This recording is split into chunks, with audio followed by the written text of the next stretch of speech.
Kim. Live to be well. Live to be well with Dr. Kim, with Dr. Kim.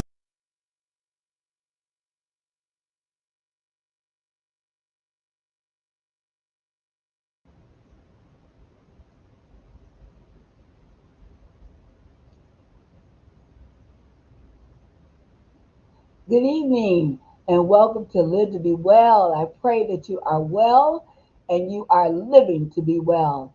It's so good to be with you tonight on June 3rd, 2025. You know what? There's so much going on in the world, but it really doesn't faze me. Because why? Because God still sits on the throne. I'm excited to be here and I'm excited to be with my daughter ML6. Tonight, we're going to be talking about boundaries and what those boundaries mean. So, I'm going to welcome ML6 on, and we're going to get into this right now. Welcome, ML6. Greetings. Greetings. I know I'm so hyper. My baby is like, greetings.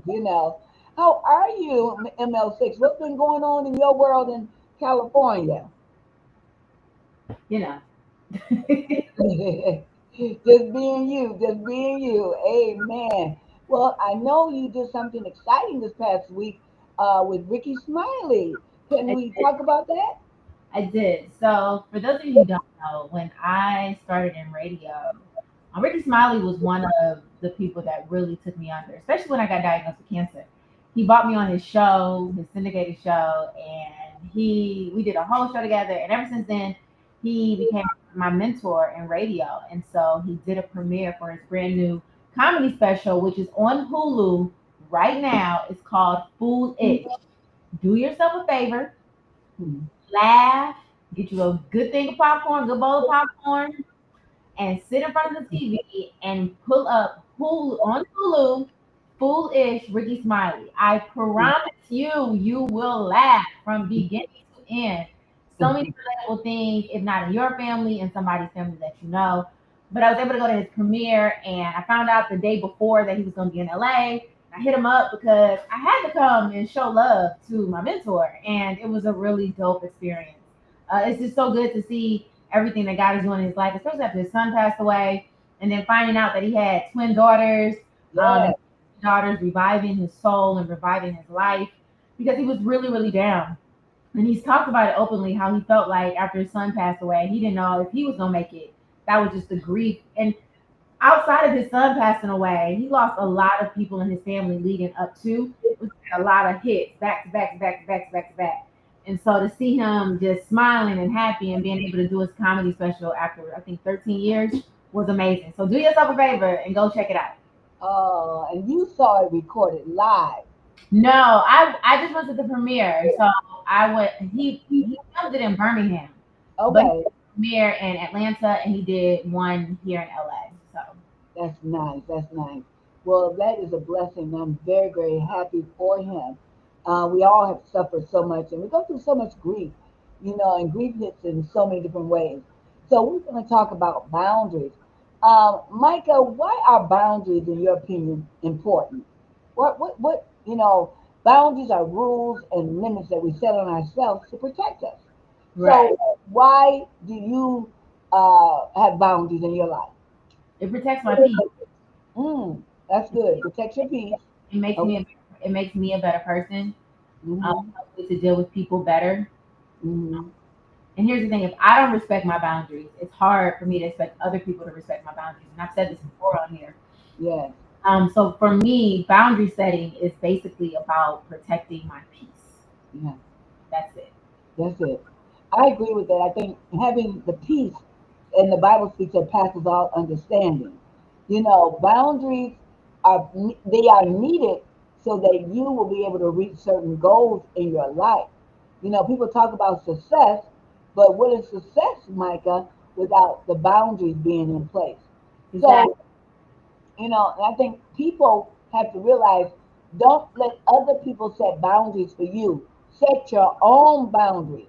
Because if you allow other people to dictate what your outcomes are going to be, you'll never know the potential that you have for yourself. You Exactly. know, you become a robot, and that's not what you're, designed to be by God. So it's important that we're able to look at our lives and understand the structure. Right. Structure is key to setting boundaries. And you look at corporate 500s, how they run their businesses, how President Obama and his staff ran the White House and how the country was ran during that time. It was structured with Dr. Martin Luther King. It was structured with Malcolm X.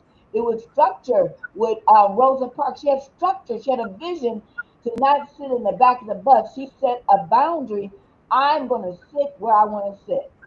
So let's talk about boundaries, structures. Hey, Miss Fields. Let's talk about structure, boundaries, boundary structure, and vision. Okay, and how they work together. And I talked about that on this another program this morning. Mhm. That the boundaries open up doors, allows you the potential to see your structure plan. You've got to have a structure plan. And I tell my clients all the time, no matter from ages 4 on up, what is your plan? Because you have to understand the purpose of planning to put the vision in place. Because without that, everything will fall apart, the domino effect. So let's talk about structure. What is structure to you, ML6? Structure to me is discipline. Okay, It's a form. It's an underlining form of discipline. And I like that. and without structure, without discipline, you can't even get to a point to create a boundary to protect your peace. Mm-hmm. It all goes hand in hand. That's what it is for me. Hmm. And then you say that you won't be able to create a boundary because of the structure you have, you discombobulate it, it becomes toxic, and then you begin to see nothing being accomplished because you keep procrastinating, putting things off tomorrow, tomorrow, tomorrow. One day turns into 3 months, 3 years, it goes on because you continue to not set the boundaries or stay within the time management. How important is time management to your business, Micah? So the way I live my life, Mhm, I have to be very mindful of what I do, and mhm, because I'm being pulled in 3 to 4 different directions on any given day. And because I have a client that's in Atlanta, he's 3 hours ahead of me. And so we have meetings at 9, 10. With all of it matters. So I have to keep a schedule and a calendar of events.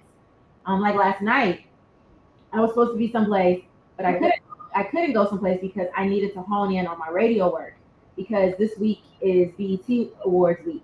And I know that there are so many events starting tomorrow that I'm going to have to be present for. So last night I had to not do what I needed to do last night, which was okay. It was something that I couldn't miss. And I had to hone in and really tap into my radio work. And then this morning I had to get up early and I had to finish and get a week's worth of work done mhm, before a certain time, all while getting emails and getting requests from 2 of my other people that I'm working for, and then also, handling business for, being on the phone with you, making sure you're good because, I want your health to be well and this, that, and the mhm, third. So my schedule and my time management is very important. Like I am really doing a lot better with it because I know that I work better with structure and a schedule. I learned that back in college. You remember when I was a freshman in college, when I had too much time on my hands and I lost that scholarship, and you were like, "What are you doing?" Because in my mind, I was like, "Yo, I'm tired. I did so much in high school, I want a break." mhm, But then I found out that I do better and I perform better when I have a set schedule of things to do for me to check off my list. I got this done, mhm, I got this done, I got this done, I got this done. yeah, Even if I don't physically check it off with a paper and a pen, I mentally check it. Okay, I was able to do this, this, this, and this. And then I can sleep and rest and I can start anew the next day. I don't like going to bed with things incomplete. I do my best to finish them. However, if I'm tired, I will close this computer and go to bed. It just yeah, is what it is. It is what it is. I'm at that point in my life, like I have nothing to prove at this point to anybody. right, But if I'm tired, I listen to my body and I go to sleep, even if it's in the middle of the day. If I need a nap, because what I learned is I cannot function well pushing myself past that limit of tired, which is what I tell you. If you're feeling tired, Mm-hmm. take a nap, because sometimes that 30-minute nap really Mm-hmm. will revive you to complete something at your best for the next 5 hours, then Mm-hmm. at your worst for the next 10. Hmm. I like that. That's good. That's good news.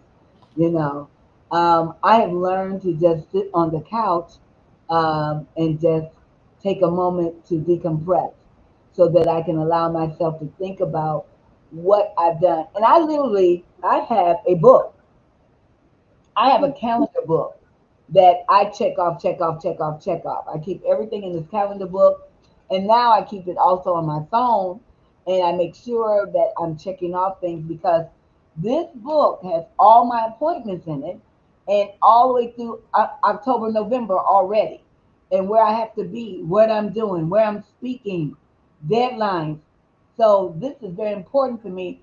So I am on time for my appointments when I'm doing Little Be Well, 9 p.m. is in this calendar. So it's very, very important that you get a calendar, put it on your phone or something, you know. So, Uh, and it's a very good question. Uh, Dr. Trina asked, sometimes I'm so structured that if things change outside of my control, I get thrown off and frustrated. So, can being too structured be bad? Yes, because at the end of the day, our days are really controlled by God. So, if your oh, day is thrown off, if your day is something out of your control, you got to take that up with God, because there could easily be something that God is trying to get you to see, right. feel, hear, understand, do, and not do. So really, I believe that turning that frustration and that sense of I can't control it, I believe that you need to just stop and say, okay, God, what are you trying to get me to see in this moment? What am I missing? Hmm. Something as simple as, if you have children, if you have a family member, something, whatever's throwing you off could be something that God needs you to pay attention to. And that is just your time to really stop and ask God, hey, I'm frustrated because I'm thrown off, but what is it that you want me to see? That's And then it. allow him, be still in that, and then allow him to guide you to see what it is that you need to see. And I promise you that frustration will Hmm. turn into thankfulness, because Hmm. you took the time, because the schedule was thrown off. Imagine if you were trying to go somewhere and this and you needed to be somewhere at a certain time, but your schedule got thrown off by something you had to do at home, and you missed that. Little did you know that if you would have left the house when you were supposed to leave the house, you could have been in an accident. Oh There's yeah. something very bad that could have happened to you, and God was protecting you in that moment by throwing you off the schedule that you thought was Mhm. something that you needed to do. When God said, "Yo, I'm throwing you off for a reason. Just sit tight." I Sit hope tight. that's your question. Yeah, they did. They did. Let's put the definition of boundary up. Let's read that. All right. Let's read that. Okay.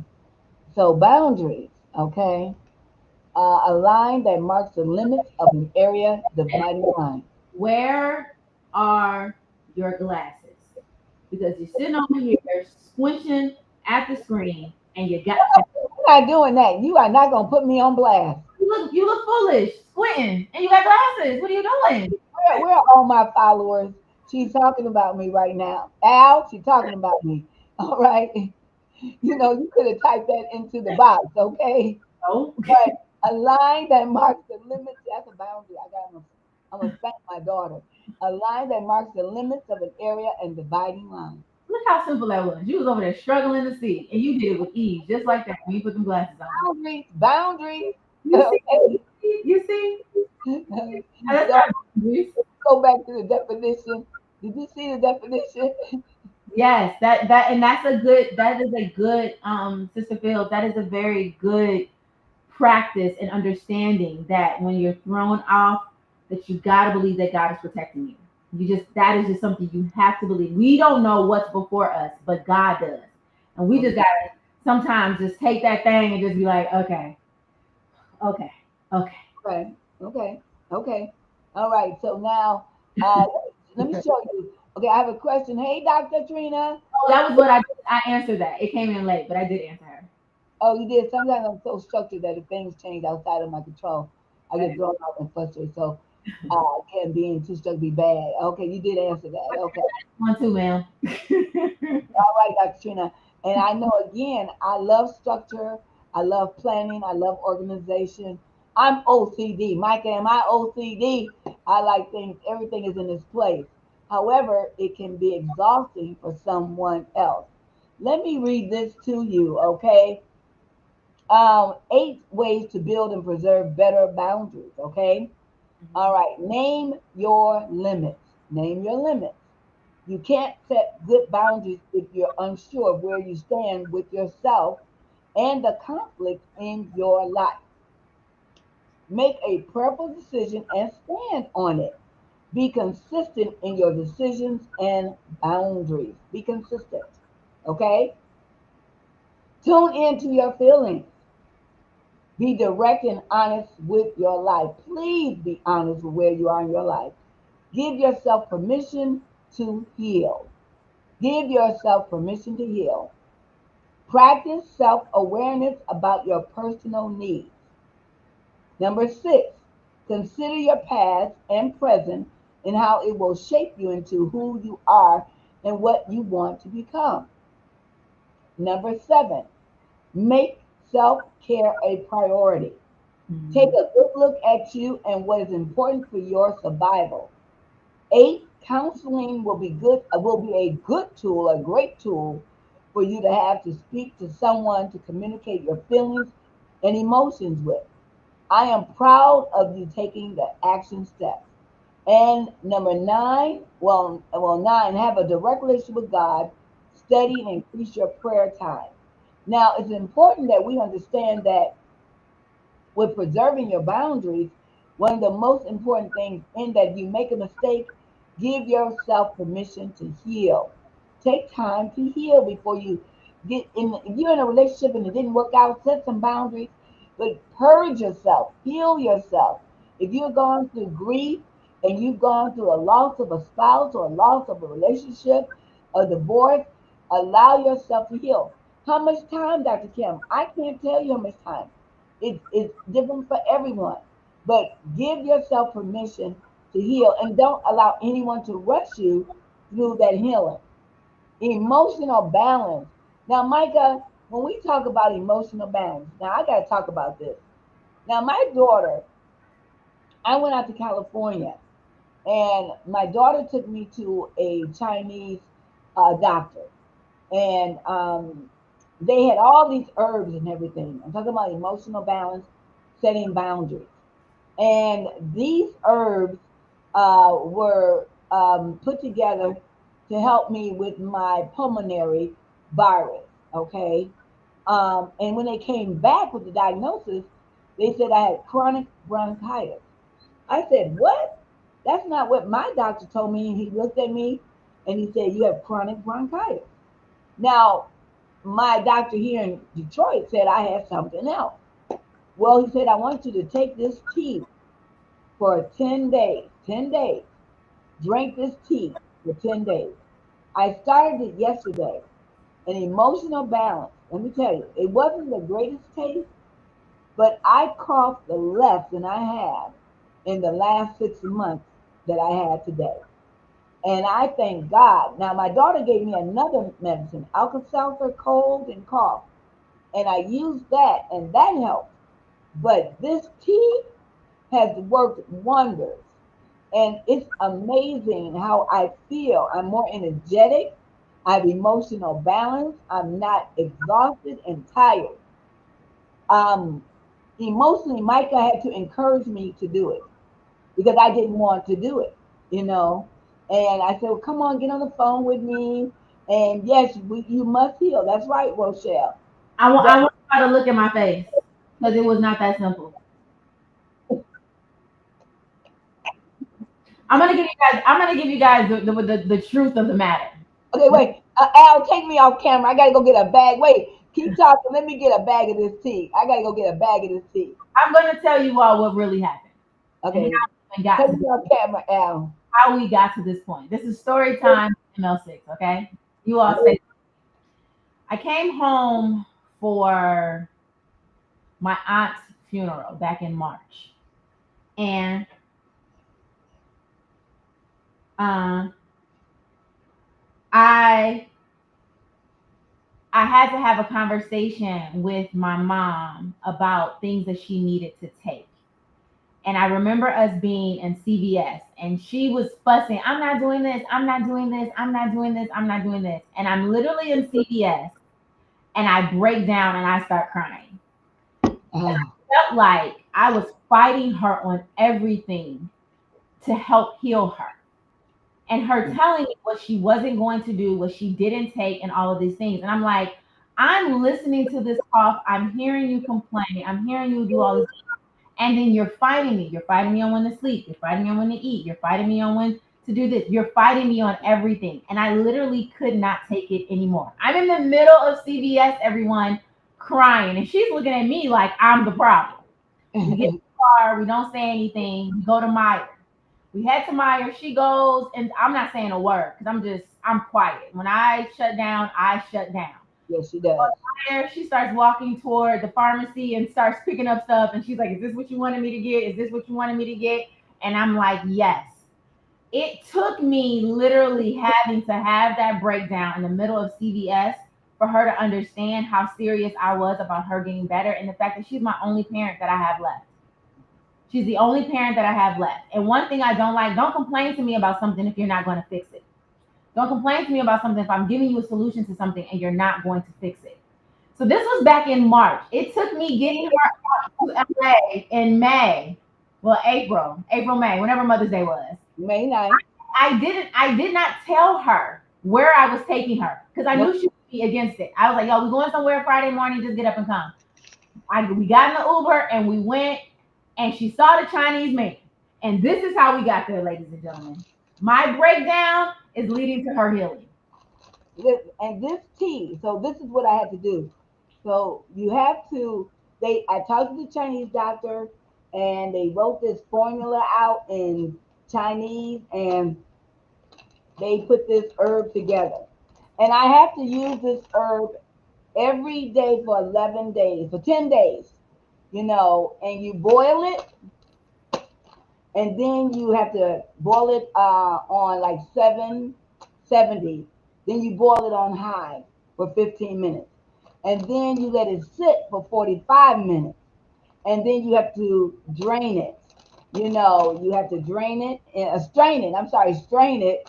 And then my sister, she sent me this. She called Mike and asked me what did I need.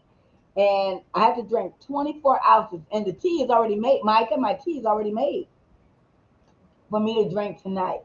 Emotional balance, Dr. Trina. Setting boundaries so that taking the time to exercise, taking the time to be healthy, taking the time, because I can be plant based all day and be dying. But this is amazing. And Micah is like amazing. My baby is amazing. And so it tastes just like it looks. And Micah said it's not supposed to taste good. It's not too bad. It's not bad. So you may be saying, well, what does this have to do with boundaries? My daughter set a boundary for me. And she said, you're going to do this. And I went to the back where the doctor did not speak English. And he held my hand. He looked at my hands. And he heard her cough. And he heard my cough. He heard my cough, Dr. Trina. He looked at my hands and he wrote a formula out. And this is what I ended up with. And I got 5 bags with $90. $90. And last night was one of the best nights I've had. I started the tea last night. Setting emotional balance boundaries. You have to tell yourself emotionally, you can accomplish this. You will accomplish this. And you will listen to someone who has your best interest at heart. And I know my daughter does. She has my best interest at heart. So even right now, the tea is here, Rochelle. This is my tea. This is my tea. I'm going to drink it all tonight. Laughing at her because you all just don't understand what it took to get us here. And I'm glad that we're here. Because one thing I'm not gonna do, I'm not gonna keep going back and forth with her. I'm not gonna keep going back and forth with her because, like I said, she was here with me. I heard the cough. I hear it when we're on the phone. And I said, okay, something's not right. She has a doctor's appointment coming up. I'm on her, not just because she's my only parent left, but because I really do want her to feel better, sleep better, be better. And she can't be out here talking about living to be well, and she's not well. And I'm not well. That's a So big you all, this is results, and I'm ready to go forward. And I'm staying with inside my boundaries. I am not going to procrastinate. I'm not going to make excuses.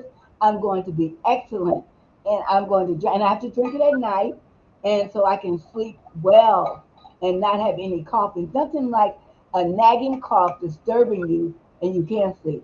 So thank you, Micah. She will. These children will tell all your business. It will tell all your business. I So just emotional balance and boundaries. I And just one thing I want to say, we're not pretending here on Live to Be Well. This is something that we're dealing with. My health. We're dealing with this. Yes, Micah, what you gonna say? I just we just want to be our best selves in every which way. And so we're not going to be on this here podcast situation, and we're not going to tell you the real and the raw. We go through things every single day like you all do. We have our moments, we have our ups, we have our downs, we have our greats, we have our bad days, but we are here. And so the boundary that I set for my mom was, I'm not going to keep going back and forth with you. That was the boundary that I set. When I knew I was at my breaking point, I'm a holder, so I hold a lot of things. I will do, go, and I know that that's not a good thing. But when I break, and in that moment, I broke, and it took for that to happen. Unfortunately, for her to see how serious I was. But this is where we are now, and I'm grateful for that. Yes, and I'm going to drink my tea. And guess what? Boundaries is important. I'm learning to set boundaries. I was killing myself, not getting enough rest and being available all the time. My body shut down so I could rest. My daughters protected me too. Blessings to you and your daughter. Live to be well. Thank you, Deborah. Yeah, so I'm excited, and I am, Sister Fields and Dr. Trina and Rochelle. I'm here to tell you that I am going to follow the plan. Most things that are good for you taste nasty, LOL. I know, but it's not too bad. It's really not bad at all. And so, but it doesn't matter. I'm drinking it. And I tell you, for those of you who are watching, my clients who've been hearing me cough in the therapy session, I'm hoping you will see a difference. You will see a difference. Yes. All right. This month, Micah, is mental health for men. Mental health for men. And we have a special guest with us, and we appreciate him. He is family, knowledgeable. As always, I like for you to introduce who he is, and let's bring him on. Oh, I can't tell you what's in the tea. It's a mix of things that the Chinese people put together. I can't tell you all the herbs that are in it. Okay, I can't even tell you. But coming to our platform tonight is someone who I think so very highly of. He started off as my friend, then became my pastor. Then he became one of the most amazing people in the world. I probably get on his nerves a whole lot, but it's okay. Um, but I think that he has one of the most intelligent minds. He's such a creative in every shape of. In my mind, he literally can do everything. And I know he's always like, "Why do you think I can do this?" Because I believe that you can. He is an amazing speaker, and he is someone that is very, very, very knowledgeable, not just on mental health, but because he's a man, he is also a man that encourages other men to be mindful and to be present even in the midst of their grief and mental health. So coming to our platform tonight is not a stranger to the platform at all. Is Adrian Davis, the comma himself, the extraordinaire himself. He might have made that jacket he has on. I'm not really sure, but he did make this hat that I have on. Thank Hi, you. Hey, hey, son, how you doing? good. I'm good. How are you? I'm good. Dr. Trina, when you see me on Instagram, and all of you following me on Instagram, he is the one, and Micah, that cleans out my Instagram. But all those new amazing videos that you see are done by Adrian Davis, and I thank God for he and Micah taking me to the next level. And that was a boundary that was set there, because I was going one way and they say, no, you got to go this way so that we can update you. Stop shaking your head, Micah. Okay. So, son, let's talk about, boundaries. And I've learned that in therapy, a lot of my men who are coming now, they are saying they are no longer going to suffer in silence. They want to talk about what's going on in their lives. They want to talk about being traumatized, what it was like for them growing up, childhood trauma, and where they are in their lives. So, son, can we talk about that a little bit about men and boundaries and what we need to know and understand? Well, I think the biggest thing about men and boundaries is that I think that to a degree, we've all kind of we knew what boundaries were and we knew to have them, but also at the same time, I think that we weren't taught how to say no to anything. For men, I think that women when you all are growing up, they'll tell you your body's a temple, you are precious, you are so many things, and you're taught to practice a level of restraint as well as boundaries.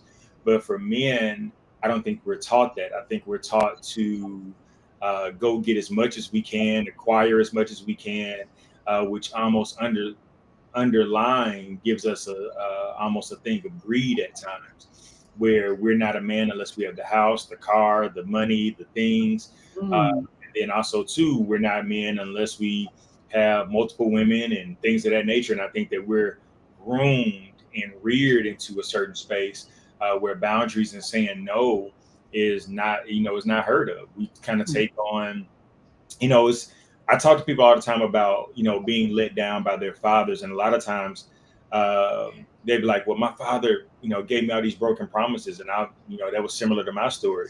But I kind of sympathize with my father, in his passing, because I feel like a lot of things I was asking him to do, he just didn't know how to say no to because we're not taught boundaries. Like, mm, no son, I can't do that. No son, but because we're just taught to say yes and try to make it work as best as we possibly can, we don't understand the damage that it causes other people because we don't have the boundary to say no. mm, So by constantly trying to say yes to one thing, you're automatically saying no to another thing, and but that's challenging. And I think that what is happening now with men is that we're just becoming more vocal about the okay. fact that we get the opportunity to say no to certain things, Mhm, and sticking to that. And I think we're prioritizing our mental health more. We're prioritizing ourselves as well mhm. as like our bodies and just our emotions. And we have emotions too, and we're not robots. And so I think that's a big thing for us this day and age. Talk to us about how do men grieve? Do they grieve differently from women? Um, I don't, I don't know. I don't know if it's that different. I do think that there is a difference. I don't know if it's that drastically different than men and women in Mhm, their grief process. I think that women, at times, I think that at times for both men and women, sometimes grief shows up vocal and sometimes it shows up very silent. mhm, And so I think that we are similar in our grieving processes.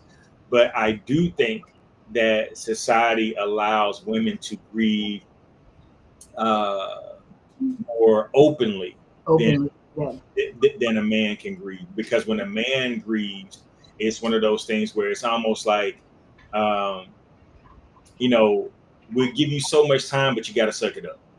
You know, Mm, we'll give you so much leeway, but at some point, hey, you're a man, you gotta, and one of the most toxic masculine words that we hear all the time is man up. And we mhm, don't, and I think it's doing more damage than it is doing or providing any help, because it's the idea and the concept that I have to forsake what I feel to show up for everything else and for everybody else. And so I think we grieve similar, but I think that your process of grief is probably more accepted than mhm. man's process of grief is. I agree with that. What do you think, Micah? Oh, this is you all's conversation. I'm just listening. You just, But she asking your opinion. I asked your opinion. I, You see what I'm saying, Aiden? You out there with her, okay? Lord Jesus, you She know. like our conversation. Well, she asked you a question though. I mean, I agree. I think that we as women we're allowed to be more open with it because men are told from birth, like you said, they got to man up. For men to cry, it's a form of weakness, Mhm. and to show emotion or to be vulnerable or to do all of these things is a form of weakness.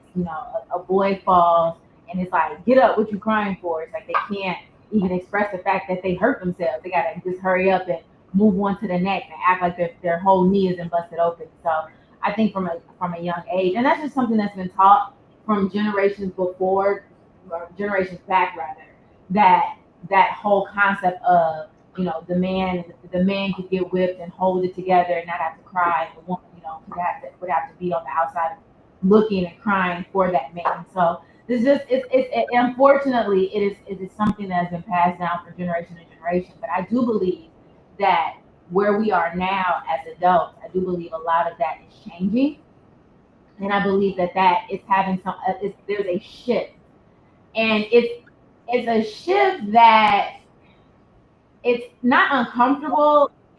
That's not the word I'm looking for, but it's because it's so not the norm. It's kind of like, what's really going on here? Like what's up to the man? You know what I'm saying? So then you have that whole conversation, and from sensitive and sassy and all that, but that's a whole different thing. But yeah, I agree. Yeah, I think I think we all have to just embrace the fact that just because a man is getting more vocal in his in about, should I say, not in, but about his emotions, it doesn't discredit the emotions that a woman feels. Mhm. And us learning that we're not at odds with the opposite sex. Uh, because I think at times now, especially like on different podcasts and things of that nature, we are comparing struggles, right? So it's like the minute I say, "Oh, well, yeah, it's very hard for me to be a black man in today's world," then it's like, a woman to say, "You think it's easy for us?" And it's like, no, like I'm not discrediting the fact that it's not easy for you. I'm just sharing my experience right Mhm. now and letting you know that, hey, like it's difficult to be a black man right now. And it's not a level of, in my acknowledgement of what's hard for me is not a discredit or a slight to you. And Mhm. and I think that men are just becoming more vocal. They're expressing their emotions more. Uh, and, like Micah said, like, I think it does get some level of, kickback from people, and people have certain things to say, calling men sassy and y'all sassy and so forth and so on. But I also think that that's another plight to try to make the man be quiet again, but that's the reason why we have so many, especially African American men, that are dying to heart attack. Um, if if if people did the research to when Martin Luther King passed away, when Martin Luther King was assassinated, they said that in his autopsy report, he was 23 plus years older based upon his stress of his cranium. Mhm. And that's the stress and the wear and tear on his body, his mental and things of that nature. They said that he had the from his brain mass and things of that nature, and from the stress that he took in. They say his organs were that of a 23 plus year old man than his current age. So that tells me that it's so many things that we are just accustomed to kind of suppress and hold in, and now we're starting to realize, like, yo, like, we're watching our black women live a lot longer than us, right? And we're like, how is this happening? And it could be those talks in the beauty salon. It could be getting counseling and therapy and things that we weren't taught to do. And these heart attacks and the stress factors and brain aneurysms and so forth and so on, all of these things that are connected to our stress, because a lot of us just aren't communicating. And I think now we're at an age where, and we're at a time where, if we're not getting the help, it's probably because we don't want the help, or we've told ourselves that we don't need it when we actually do. Mm, that is so powerful.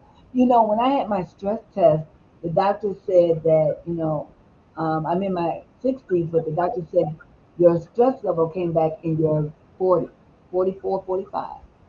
And you are right, those talks I have at the beauty salon, with Torianne, the talks that I have at church, my women's group, my support group, my, breast cancer group, we have a safe place to relieve that.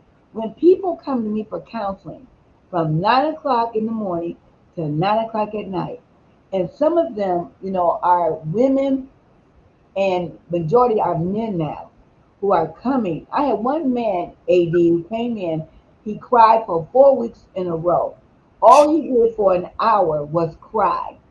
And I sat there and I put on it was just quiet. The next week I put on a little gospel jazz. The next week I had some grapes and watermelon. He cried. The next week I had some sandwiches. He just cried. The fifth week he said, I'm ready. I'm ready. But I had to meet him where he was. He didn't hear me. He didn't need to hear anything from me but support. Men struggle with living to be well. Yes, they do, Sister Phil. Yeah, So they they really do. don't pay attention to their bodies. They have that, oh, I'm all right mentality. Hmm. So, And to your point, uh, there have been counseling sessions that I've had where I said not one word. I mhm, got in there and she asked one question and I fell apart from mhm, that one question. But mhm, I I didn't leave there feeling less than a man mhm, because I cried, or feel mhm, less than a man. And or sometimes I get in the session and I would just talk about how things have made me feel. And I think a lot of times, especially for men, we don't get, and I know, please hear my heart when I say this, but I don't think that we get the option to have an excuse.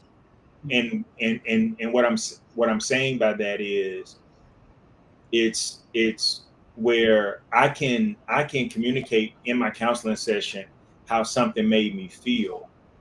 And in other spaces where if I communicate how something made me feel, they like, well, you know, you you caused that. And I'm like, okay, maybe I did, but it still doesn't excuse what I feel because of what I caused. I can I can go out here and play in traffic and get hit by a car, and people say, oh, well, yeah, you deserve to get hit by a car because you played in traffic. But mhm, the reality of it is, it still hurt, regardless of what I did. It mhm, still hurt. I may get what I deserve because I played in traffic, but it doesn't excuse the fact that I have feelings concerning what I did. mhm, And and I think that I think that in a lot of times where we can be dealt whatever hand we're dealt with, and we got to learn how to play the game, and we got to learn how to play the cards. And at times where with maybe sometimes with women, it's like if if they're dealt something, they can say, well, this is because of this, and that is accepted. When men say this is because of this, we're given an excuse. excuse. Right. You see what I'm saying? So I can't say, well, I wasn't at a certain age. At a certain age, the boy that was so cute becomes the man that people are afraid of, especially Wait. black men, Mhm. Oh, yeah, for right? sure. So, oh, he's so cute, and oh my God, he's just, and then after a while, oh my God, he's a threat. He's a You threat. know what I'm saying? Mhm. So then it becomes this space where I can't necessarily say, hey, I don't know because I wasn't taught, because that's going to be viewed as an excuse. They're like, hey, it's, at a certain age, not being taught doesn't sit well. Like, you got to learn how to do it. You got to learn how to be a man. You got to learn how to man up. You got to learn how to do these things. And you're like, yo, like, nobody taught me that. And No. that's not accepted. But if a woman doesn't know how to do something that we deem to be a woman's duty, or whatever the case, but I don't believe in that, but Mhm. whatever the case may be, then it's like, oh, I was taught. They're like, oh, okay, somebody just needs to teach you. Right. You Somebody know just what? It's That is not so true. You know, I had a young man who came in my office. Father and mother ripped him up and down. What do you mean you don't know? Now, the sister came in about 30 minutes later. She didn't know how to take care of something. And dad was like, oh, baby, let me work with you. Let me show you how to do it. And the son was like, what? We're 2 years apart, but you never taught me. Well, you should have learned that on your own. And the young man sat in my office and just broke down. And another thing we need to do, I had a young man that came in my office. You know, he had to be about 45, 46. Do you know what he told me? He had never been hugged. His mother and father did not allow him to receive affection. His sisters received affection, but he could not receive affection. The first time he got a hug was from me in therapy at the end of the session. And I said, it's all right. And he broke down and cried. Love on your sons, love on these men, and we will be in a position where they won't be a threat, but they will have emotional balance. Yeah, Emotional balance. yeah. We don't. Go We're ahead. we're not taught that. And well, I'm going to say some of us I don't speak for every household. Mhm. But a lot of us aren't taught that. And I'll say this, that um, how somebody's introduced to something shapes how they continue to operate in that. So for me, I'm very vocal about my story and my journey. I was molested by a man at 13. I was raped by a woman at 13, and both of these people, the man was a family member, the woman was a close friend of the family. Both I viewed as family. Both told me that they loved me. Both told me that how they view me, and I was this, and how much they love me. Here's the challenging part to that: that whatever you're introduced to, or however you're introduced to something, shapes the way in which that you may see it, until you go through a rewiring process of counsel, of whatever that may be. But when you have people that are saying, I love you, and then this is what they do to you, or this is how they treat you, then how you're introduced to something, because even biblically we see that where it's called the law of first mention. Whenever something is mentioned for the first time, that's where we get the precedence of how it's supposed to be carried out. And so when we're introduced to something for the first time, it becomes the way in which that we process it. It becomes the way in which that we see it. It becomes our reality and our scope of certain things. So immediately I'm at a point where I'm like, yo, like, okay, if I have feelings for somebody and I say that I love them, a sexual act is to follow, Mhm. because that's how I was introduced to it. You were introduced to So I wasn't introduced to a level of nurture. I was introduced to a level of being used. it. Being So we don't. So a lot of times, like even when we talk about, men and how men show up, majority of men are taught from the lens of being used, not from a place of, hey, I'm hugging you to nurture you. This is why, like, you'll see on sitcoms, like soon as like you got a dad in a sitcom and their kids start being nice to them and they start nurturing them and hugging them, they say, what do you want? uh-huh. Oh, you Uh, must want something. you want something. You being too nice to me, you must want something. Why? Mhm. Why is that? It's because we're just accustomed to Mhm. being not nurtured, but we get pseudo love because Mhm. you want something from me. From me. Yeah. You see what I'm saying? So I think that but it does take a rewiring. It takes a courage to sit with that. This is a real thing and this is a real emotion, and you have to reprocess that and challenge yourself to think differently about yourself and to think differently about different situations. And Hmm. it takes time. It takes time. You have to have people that are patient with you on that journey. Hmm.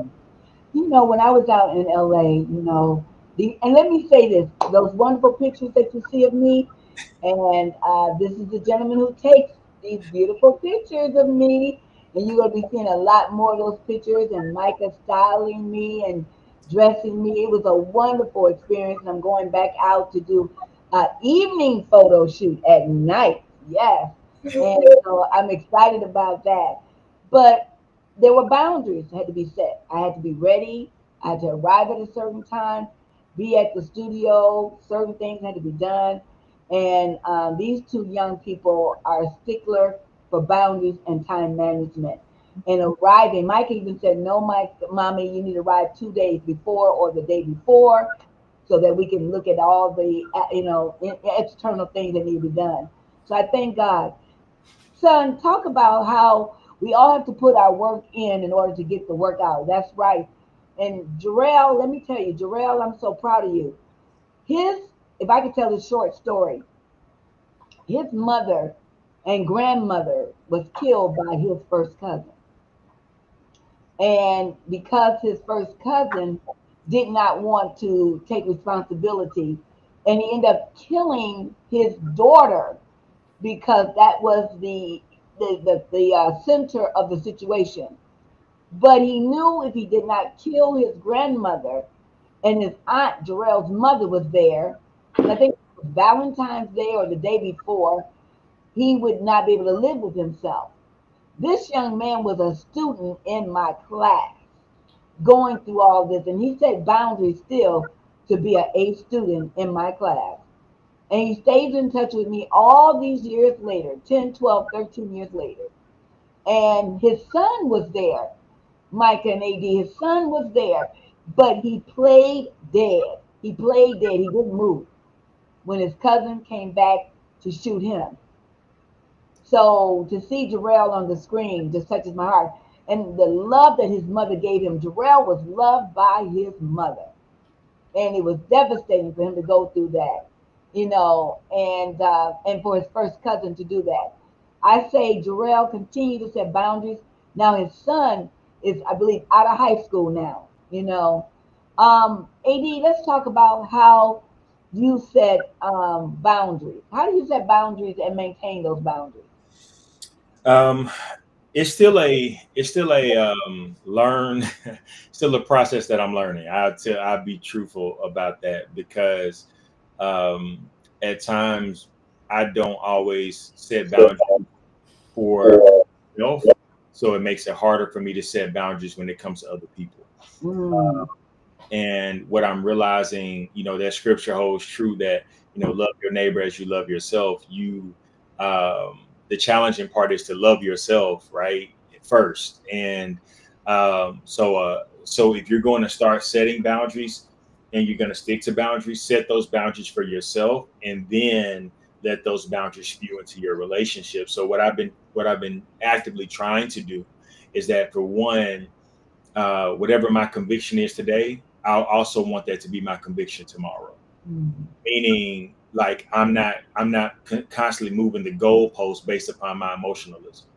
mm. So if today I am, I'm saying, hey, I'm gonna stick to X, Y, and Z, and then tomorrow I switch up and I'm like, no, you know what? I don't feel like doing it no more. No, like that's a boundary that I need to set and I need to stick to because if I continue to move the goalpost on the boundary for myself, I'm also going to continue to move the goalpost with the Yeah, boundary to people, right? yeah, So, yeah, um, so and it's not necessarily not giving myself grace, but it is a level of that. Hey, if this is an area that in which I want to be better in, I am going to do the work to become better at this particular thing. And yeah, so, just challenging myself, staying consistent, yeah, challenging myself, and then also trying to be so self-aware, right? Being so self-aware that I start to check within myself to say, "Hey, I need to set a boundary here because I've been tripping right here, mm, right?" yeah, Uh, and then also checking in with certain things about how it makes me feel. yeah. Like I've been more vocal than I ever have in my entire life. I am 42 years old. Mm, For the first time in my entire life, I've been more vocal about how certain things make me feel than I ever have. mm, And but then even in that, when I started doing that, I started feeling bad. Like, man, I wish I would have started doing this earlier. It's like you immediately start shaming yourself immediately. immediately. Yeah, it's like no, just be excited that you're learning it and you're not dead. So you still got time to give yourself grace and still continue to move forward. Yes. At times we become, we are our worst critic at times, and we get so hard on ourselves to where we'll tell ourselves like, man, like I should have, man, if I just would have did this years ago, then things would have been totally different. Well, they weren't.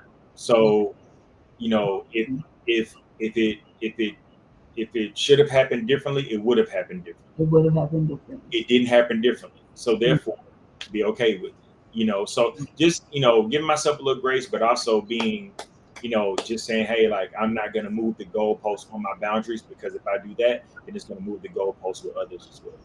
Yes. Son, I want you to come back at the end of the month because I want to talk about this rewiring. I think that's very important what you just said. And shaming ourselves. We are our own worst critics. For sure. Again, son, I want to thank you. I'm excited, and I thank you and Michael for pushing me. Did you like the scenery when I did the standards with the flowers out behind me? I leave my office trying to find all these new places, driving places. Micah says, set a boundary, find a new location, find a new background. Boundary. I'm just trying to be better and not be so stagnant. But it's still a boundary for me because I'll look at it and say, oh, I'm stuck here. Society must change how we view men. In the time, we must be willing to change our mindset. Yes, Miss Coles, thank you for viewing. Listen, I want to thank our special guest, AD, my son, Adrian Davis, ML6, and all of you that were viewing today. This is just the beginning of what we want to do in celebrating men in the month of June, but we need to celebrate them every day. Let's go from what AD said, from, oh, how cute, to now I'm afraid, but just maintaining these relationships with them because these men are not a threat to us, and we make them a threat to themselves, and they become demoralized, and then they allow themselves to be put in a cage where they cannot be loved. Well, I want to let you know I appreciate you all. And remember to always live well. I've got my tea here. And you want more information? I'll tell you. Listen, AD, I got my tea. Did you see my tea, AD? I did. I did. Micah took me down to Chinatown in Los Angeles. I said, where are we going? She never tells me where we're going. She just takes me. But you know what, son? I slept so good last night after my first tea. So now I'm going to drink my second dose. Good. We're going to beat this bronchitis. We're going to renew my lungs because I know God has a plan. And the three of us, we got work to do. Amen. Amen. We got work to do. So I can't do it properly. Amen. So thank God. So listen, I love you all. And listen, remember to always live to be well. You can't live well if you don't set boundaries. Until next time, I'm Dr. Kim. And thank you, AD. Thank you, ML6. And we'll see you next time. God bless. Bye bye.